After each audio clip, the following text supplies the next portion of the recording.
Bienvenidos a la Hora N. En un discurso dramático, intenso, que reflejaba quizá la tensión de 2 años de investigación de los hechos más terribles de nuestra historia y que lo puso al borde de las lágrimas en determinado momento, Salomón Lerner dio cuenta de los principales hallazgos y recomendaciones de la Comisión de la Verdad. En suma, 69.000 muertos, o desaparecidos, es decir, más del doble de lo que se creía, de los cuales las 3/4 partes fueron quechuahablantes, lo que señaló Lerner habla pues de la indiferencia, del desprecio secular de la sociedad hacia esta población, hacia la población andina de nuestro país. Responsables de estos resultados, de estas muertes, en primer lugar, Sendero Luminoso, con una estrategia de muerte enraizada en su doctrina, dijo Lerner. En las conclusiones se menciona que Sendero Luminoso es responsable del 54% de las muertes reportadas a la Comisión de la Verdad. Pero también responsables son las Fuerzas Armadas, según el informe, que en ciertos periodos y lugares, dice exactamente, en ciertos periodos y lugares incurrieron en una práctica sistemática o generalizada de violaciones de derechos humanos. También la indiferencia, la pasividad o la simple ineptitud, dijo Lerner, de la clase política. Y en las conclusiones del informe se precisan las responsabilidades de los distintos gobiernos y también incluso de la izquierda. Por ejemplo, la ambigüedad de la izquierda que le impidió dar la batalla ideológica, dicen las conclusiones. También se evalúa la responsabilidad de instituciones como el Poder Judicial y el Congreso. Lerner indicó en su discurso que se ha encontrado pruebas e indicios graves, de graves crímenes cometidos por las fuerzas del orden, por las Fuerzas Armadas. Y entonces demandó que la justicia penal actúe de inmediato. Dijo que las conclusiones recomienda que el Ministerio Público abra una investigación en 30 días a los presuntos responsables, para lo cual se envía al Ministerio Público todos los indicios que se han encontrado. Lerner reclamó a la clase política que asuma con mayor seriedad la culpa o la responsabilidad que le corresponde, porque consistió principalmente en cederle pues a las Fuerzas Armadas las facultades que le correspondían a la clase política, a los gobiernos. En buena cuenta, la idea del mensaje de Lerner es que esta tragedia pudo ser evitada o reducida en sus proporciones si es que la clase política, los gobiernos civiles hubiesen, asumido íntegramente su responsabilidad. Concluyó Lerner en la imperiosa necesidad de comprendernos, de refundar el acuerdo social, de establecer renovadas formas de convivencia y de ciudadanía plena, cerrar las brechas sociales que, según él, fueron el telón de fondo de este conflicto. Y el informe propone un plan de reparaciones individuales y colectivas para compensar el sufrimiento de las víctimas. También propone un plan de reformas institucionales para hacer real el Estado de Derecho, la creación de un Instituto de la Reconciliación, algo que nos parece que tendría un dudoso efecto. No se puede pretender que resolver esta clase de problemas con un organismo burocrático.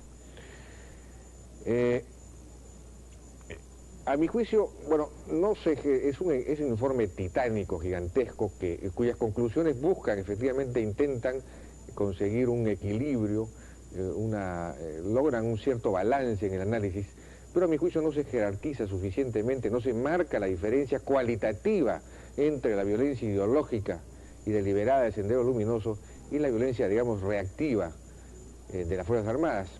Pero no cabe duda de que este titánico esfuerzo, este informe monumental, ha de tener un impacto muy grande en el país y en el curso de nuestra evolución como sociedad. Ojalá efectivamente así sea.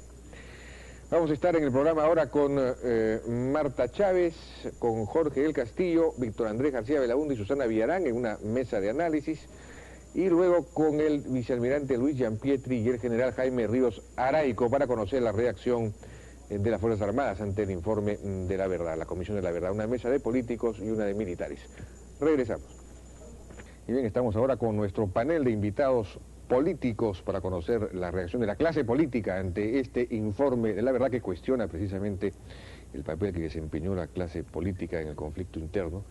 Pero antes vamos a pasar un extracto, un breve extracto del discurso de Salomón Lerner en Palacio de Gobierno presentando el informe de la Comisión de la Verdad. Adelante. Las 2 décadas finales del siglo XX son, es forzoso decirlo sin rodeos, una marca de horror y de deshonra para el Estado y la sociedad peruanas.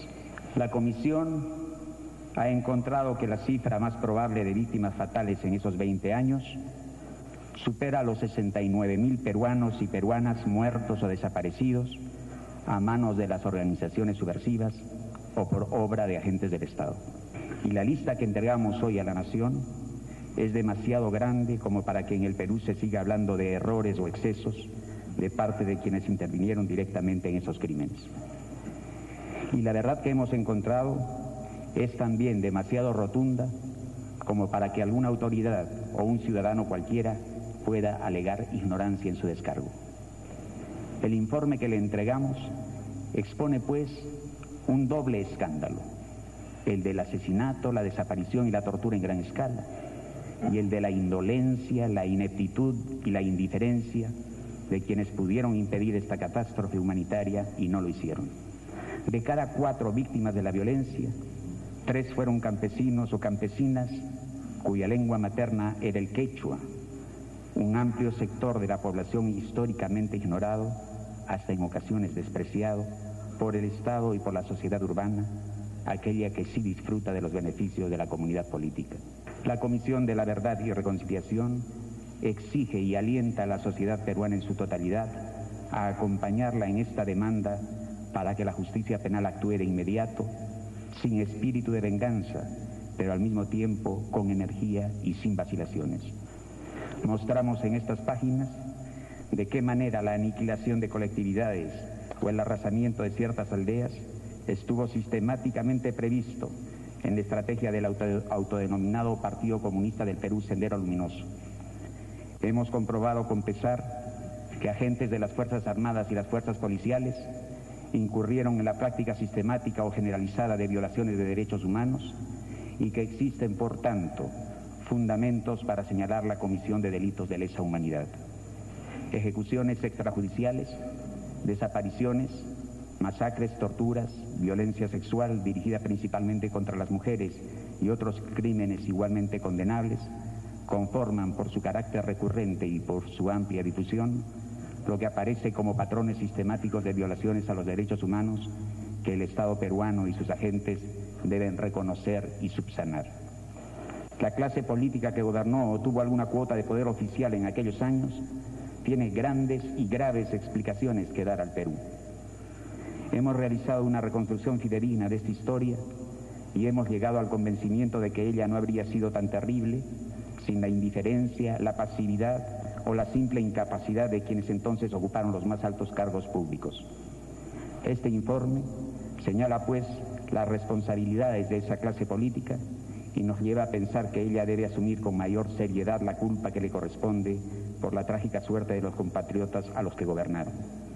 Las voces de peruanos anónimos, ignorados, despreciados, que se encuentran recogidas en estos miles de páginas, son más altas y más limpias que todas aquellas voces que desde la comodidad del poder y del privilegio se han apresurado a levantarse en las últimas semanas para negar de antemano, como tantas veces ha ocurrido en nuestro país, toda credibilidad a sus testimonios y para cerrar el paso a toda corriente de solidaridad con los humildes.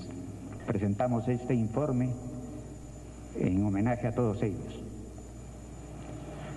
Lo presentamos además como un mandato de los ausentes y de los olvidados a toda la nación.